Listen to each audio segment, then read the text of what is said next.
আসসালামু আলাইকুম। বিডি নিউজে আপনাদেরকে স্বাগতম। সংবাদের শুরুতেই শিরোনাম, পরে বিস্তারিত। গাজা জুড়ে ইসরায়েলের অতর্কিত হামলা, একদিনে নিহত 100। এদিকে যুদ্ধ ছেড়ে গণহারে পালিয়ে যাচ্ছে ইউক্রেনীয় সেনারা, বলছে রিপোর্ট। জানিয়ে দেব, মোসাদের হয়ে গুপ্তচর বৃদ্ধি, তুরস্কে বিচারের মুখোমুখি 7 জন। বিদ্রোহীদের দখলে আলাপ্পার অর্ধেক, বিমানবন্দর রাস্তাঘাট বন্ধ। সর্বশেষ জানিয়ে দেব, গাজাকে হিরোশিমা নাগাসাকির সঙ্গে তুলনা করছেন ব্রিটিশ চিকিৎসক। গাজা জুড়ে ইসরায়েলের অতর্কিত হামলা, একদিনে নিহত 100। ফিলিস্তিনের স্বাধীনতাকামী সশস্ত্র সংগঠন হামাস নিয়ন্ত্রিত গাজায় অবিরাম হামলা চালিয়ে যাচ্ছে ইসরায়েলি দখলদার বাহিনী। গত 24 ঘণ্টায় ইসরায়েলি হামলায় গাজায় অন্তত 100 জন নিহত হয়েছে। শনিবার কাতার ভিত্তিক গণমাধ্যম আল জাজিরার লাইভ প্রতিবেদনে এসব তথ্য জানানো হয়েছে। প্রতিবেদনে বলা হয়েছে, গতকাল গাজার উত্তর অঞ্চলীয় বেতলাইয়া দুটি বাড়িতে বিমান হামলা চালিয়েছে ইসরায়েলি বাহিনী। এতে অত্যন্ত 75 জন নিহত হয়েছে। একই সঙ্গে গাজার বিভিন্ন জায়গায় হামলা অব্যাহত রেখেছে ইসরায়েল। এদিকে গাজা সরকারের মিডিয়া কার্যালয়ের পক্ষ থেকে বলা হয়েছে, গাজায় ফিলিস্তিনের দুর্দশা ভয়ানক পর্যায়ে পৌঁছেছে। তবে সর্বশেষ এসব হামলা নিয়ে এখনও পর্যন্ত কোনো মন্তব্য করেনি ইসরায়েলি বাহিনী। গত বছরের অক্টোবর থেকে গাজায় হামাস ও ইসরায়েলি বাহিনীর মধ্যে যুদ্ধ চলছে। এতে এখনও পর্যন্ত গাজায় নিহতের সংখ্যা 43,000 ছাড়িয়েছে। আহত হয়েছে অর্ধশতাধিক এবং লাখ লাখ ফিলিস্তিনি বাস্তুচ্যুত হয়েছে। যুদ্ধ ছেড়ে গণহারে পালিয়ে যাচ্ছে ইউক্রেনীয় সেনারা, বলছে রিপোর্ট।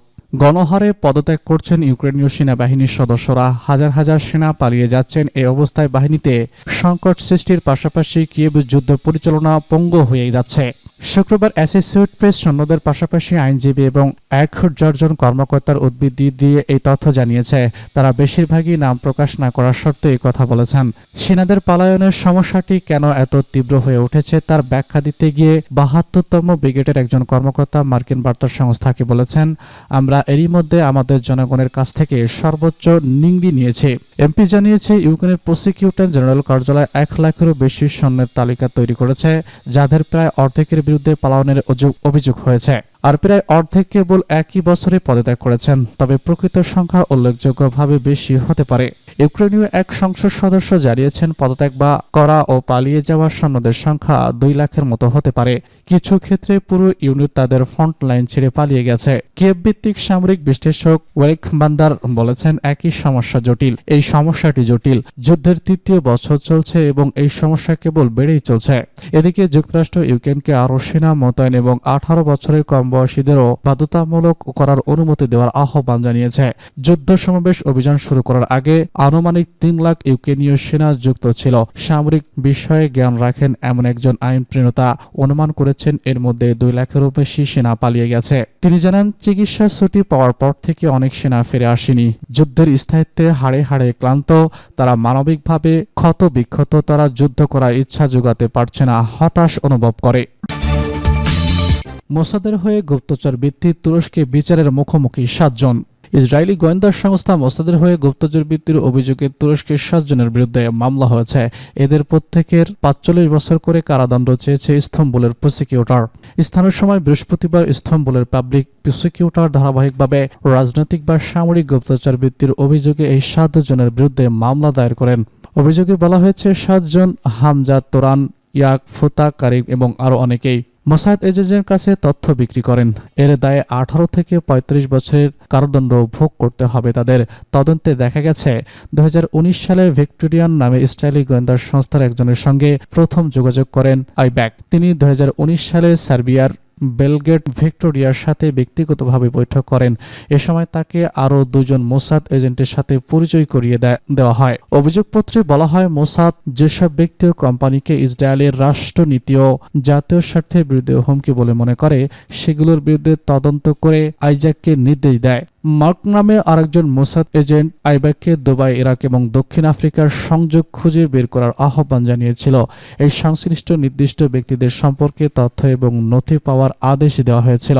বিনিময়ে তাকে ক্রিপ্টোকারেন্সিতে প্রচুর পরিমাণে অর্থ প্রদান করা হয়েছিল।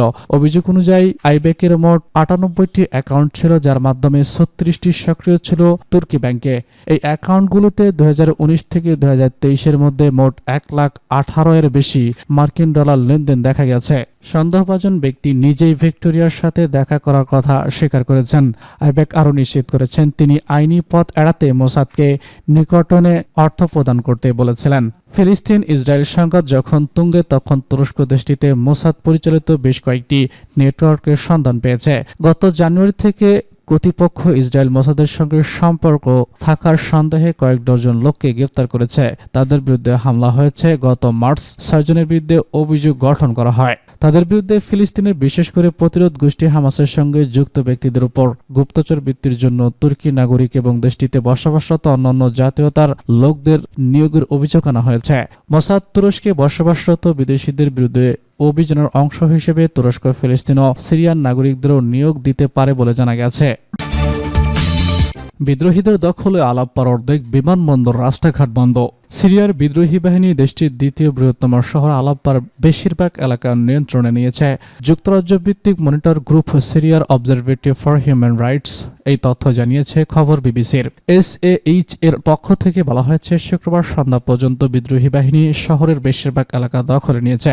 সিরিয়ার সশস্ত্র বিদ্রোহী গোষ্ঠী আয়াত তেহরিক আল-শাবের সঙ্গে সংক্ষিপ্ত এক চ্যানেলে দেখা যাচ্ছে বিদ্রোহীরা শহরের ভিতরে গাড়িসহ ঢুকে পড়েছে। সিরিয়ান কর্তৃপক্ষ জানিয়েছে তারা আলাপ্পর বিমানবন্দর এবং শহরতলি অভিমুখের সকল রাস্তা শনিবার বন্ধ করে দিয়েছে। 3টি সামরিক সূত্র সংস্থা রয়টার্সকে এই তথ্য নিশ্চিত করেছে। রয়টার্সের প্রতিবেদনে বলা হয়েছে, সিরিয়ার প্রেসিডেন্ট বাশার আল সাদাত বিরোধী বিদ্রোহী গোষ্ঠী আলাপ্পার কেন্দ্রে পৌঁছেছে। এদিকে CNN এর প্রতিবেদনে বলা হয়েছে, এদিন আগে HSCCর নেতৃত্বে বিদ্রোহী গোষ্ঠীগুলো আকাঙ্ক্ষিক হামলা শুরু করে এবং সরকার নিয়ন্ত্রিত ছোট শহরগুলোর নিয়ন্ত্রণ নিতে থাকে। দ্রুতই আলাপ্পার পৌঁছে যায়। 2016 সালে বিদ্রোহীদের কাছ থেকে শহরটি দখলে নিয়েছিল আসাদ, তার মিত্র রাশিয়া, ইরান ও আঞ্চলিক এশিয়া মিলিশিয়া। এরপরই 8 বছর পর বিদ্রোহীদের দখলে যাচ্ছে শহরটি। আল জাজিরা জানিয়েছে, বিদ্রোহী গোষ্ঠী আলাপ্পাতে যে হামলা হয়েছে এতে অন্তত 4 জন নিহত হয়েছে। প্রতিবেদনে বলা হয়েছে, শুক্রবার 2 গাড়িতে বিস্ফোরণের পর আলাপ্পার স্থল হামলা চালায় বিদ্রোহীরা। এরপর শহরের পশ্চিম প্রান্তে সরকারি বাহিনীর সঙ্গে বিদ্রোহীদের সংঘর্ষ শুরু হয়। তুরস্কের রাষ্ট্রীয় সংস্থা অ্যানাদোলু এজেন্সি নিশ্চিত করেছে যে বিদ্রোহী বাহিনী আলাপ্পার শহরের কেন্দ্রে ঢুকে পড়েছে। সিরিয়ার সেনাবাহিনী জানিয়েছে তারা শহরে বড় ধরনের হামলা প্রতিহত করেছে। গাজাকে হিরোশিমা নাগাসাকির সঙ্গে তুলনা করেছে ব্রিটিশ চিকিৎসক। কিছুদিন আগে গাজার নাসের হাসপাতাল পরিদর্শন করেছে ভারপ্রাপ্ত British surgeon doctor Nizam Samed. স্বচক্ষে গাজায় কি দেখেছে তা যুক্তরাজ্যের আন্তর্জাতিক ডেভেলপমেন্ট পয়েন্ট কমিটির সাথে তুলনা করে তিনি বলেছেন, অধিকৃত গাজাকে তিনি জাপানের হিরোশিমা ও নাগাসাকির সঙ্গে তুলনা করেছেন। সাম্প্রতিক আল জাজিরা মিডিয়া নেটওয়ার্কের এজে প্ল্যান্ট ওই সার্জনের বক্তব্য প্রচার করে। বক্তব্যকালে তাকে বেশ বিমর্ষ দেখা গেছে। চারিদিকে ধ্বংস, যতদূর চোখ যায় মাইলের পর মাইল মাটির সঙ্গে বিছে গেছে ভবন। এদিক সেদিক কিছু লুটেরা ছাড়া আর কেউ নেই। গাজায় থাকাকালে ক্ষণে ক্ষণে ড্রোনের শব্দ ভেসে আসে। মোসাদ মানসিকভাবে ক্ষতিগ্রস্ত হয়েছে বলে জানান। তিনি বলেছেন, এটা বিপদের প্রতিনিধিত্ব করে। সব সময় বিপদ ছিল সেখানে। এছাড়া আর যে শব্দ কানে ভেসে আসতো তা ছিল বোমা। 1 মাস আমি সেখানে ছিলাম। প্রতি 1 বা 2 ঘন্টা পর পর সেখানে বোমার শব্দ শুনতাম। এমনকি মেডিকেল সামগ্রী গাজার ভিতরে নিয়ে যেতে দেওয়া হয়নি তাদের। সীমান্তেই সেগুলো পড়েছিল। ডাক্তার বলেছেন, ব্যথানাশকের অভাব, অপারেশনের পর রোগীদের প্যারাসিটামল খেতে হচ্ছে। ব্রিটিশ এই ডাক্তার বলেছেন, ব্যক্তিগত ব্যাপারের বাইরে আমাদের কোনো মেডিকেল সামগ্রী নিতে দেওয়া হয়নি। যখন আমি জানতে চাই কিছু লোকের জন্য থাইরয়েডের ঔষধ নেওয়া যাবে কি, আমাকে ওই সব ঔষধ নিতে দেওয়া হয়নি। এটা ইচ্ছাকৃতভাবে করা হচ্ছে। শুধু মেডিকেল সামগ্রী নিতেই বাধা দেওয়া হচ্ছে না, পাশাপাশি বেসামরিক ব্যক্তিদের তুলেও নিয়ে যাচ্ছে ইসরায়েল। তেল আবিব কখনো সশস্ত্র ড্রোনের বিষয়টি স্বীকার করেনি, তবে কিছু মিডিয়ার প্রতিবেদনে এই ধরনের ড্রোনের খবর উঠে এসেছে। এদিকে জাপানের প্রধানমন্ত্রী নিগ্রো শিকিবার থেকেও এই ধরনের বক্তব্য এসেছে। তিনি জানিয়েছেন, দ্বিতীয় বিশ্বযুদ্ধে জাপানের টোকিওতে যে পরিমাণ বোমা ফেলা হয়েছে তার চেয়ে গাজায় ইসরায়েলি বাহিনী বেশি বোমা ফেলেছে।